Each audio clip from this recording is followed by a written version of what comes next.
You're listening to Skeptoid. I'm Brian Dunning from Skeptoid.com. New Age Energy. I'm feeling a little low today, so let's tap into a source of energy from a neighboring dimension as a quick upper. Faith in pseudoscience is rampant. Everywhere you turn, intelligent people fully accept the existence of anything from psychic phenomena to angels to New Age healing techniques to ancient health schemes based on mysterious energy fields not understood by science. Most of these paranormal phenomena rely on energy.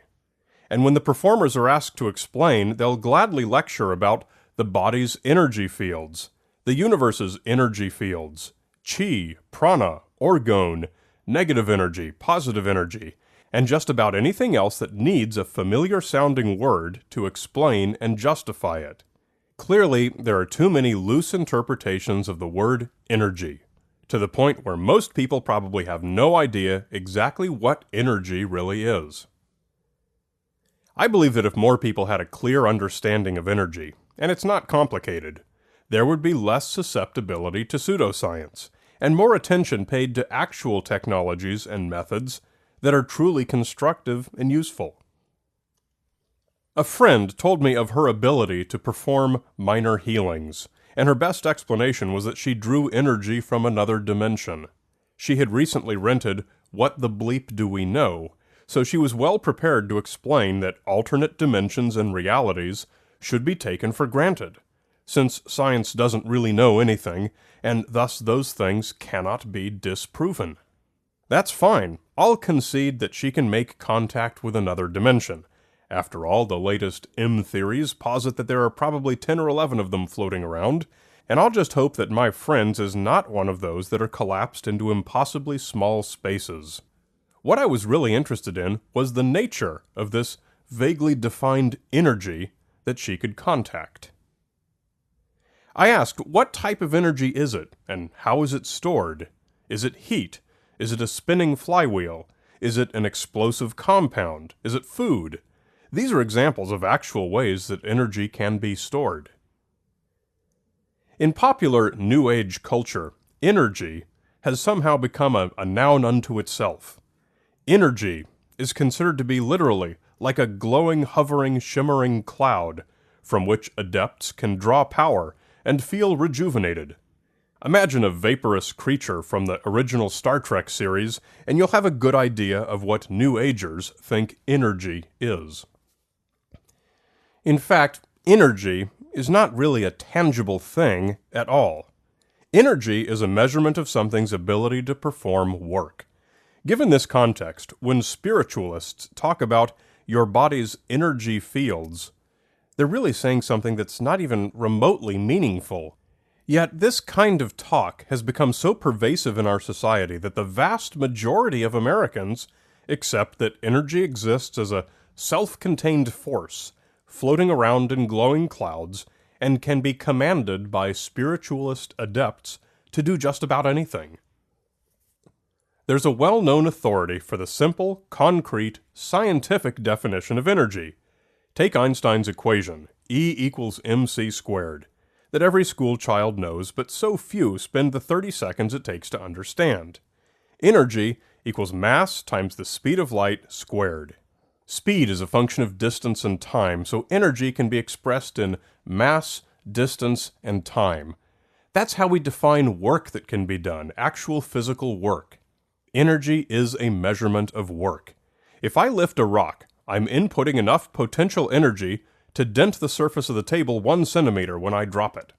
The calories of chemical potential energy that my bloodstream absorbs when I eat a power bar charge up my muscles enough to dig 100 kilograms of dirt in my garden.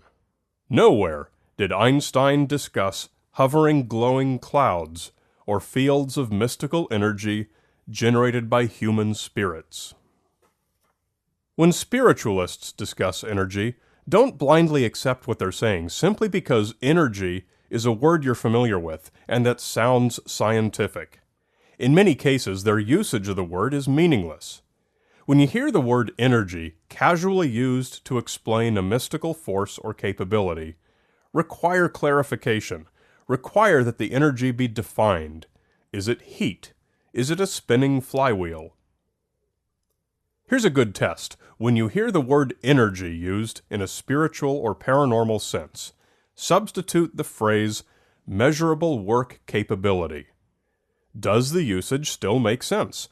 Are you actually being given any information that supports the claim being made? Remember, energy itself is not the thing being measured.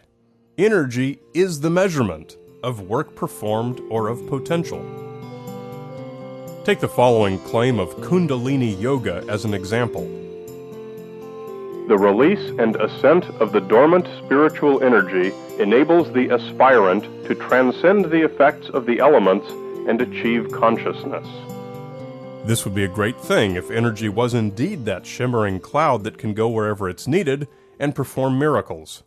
But it's not. So in this case, we substitute the phrase measurable work capability and find that the sentence is not attempting to measure or quantify anything other than the word energy itself. We have a dormant spiritual measurable work capability. And no further information. That's pretty vague, isn't it? For this claim to have any merit, they must at least describe how this energy is being stored or manifested. Is it potential energy stored in the chemistry of fat cells? Is it heat that can spread through the body? Is it a measurable amount of electromagnetism? And if so, where's the magnet?